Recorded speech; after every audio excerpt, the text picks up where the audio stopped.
使者有理，听你之言，准备神药，我家小妹恩告凌霄宝殿再团聚。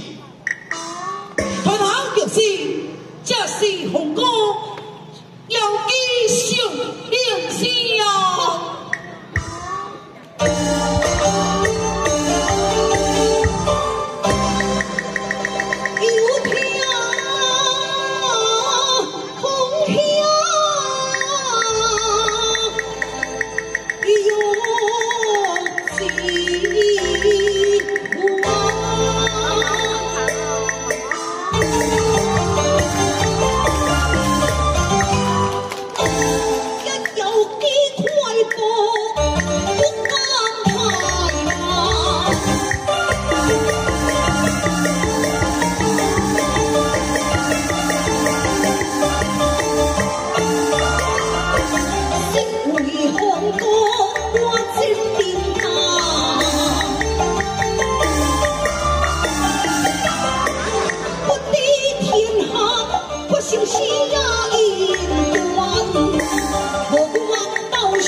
红兄，不知提调我药机，往进凌霄宝殿有何事情啊？心高不改，对告犯干之乱，即是命令，下凡你去修复神功。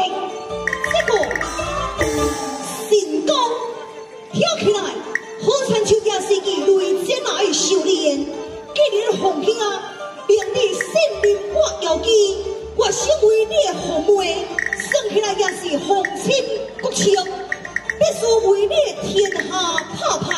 今若无，你连风声报应，讲我身份高高在上，食了太平宴，却无什么款的作为功劳。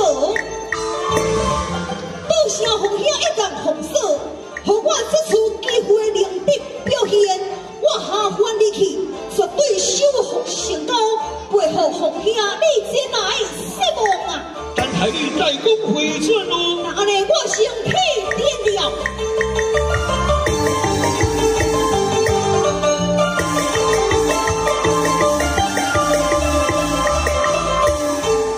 天主习惯看，红妹也已经下凡离去，要来求了神高之后，王爷王爷，相信一夜功力就对这个材料成功回转啦。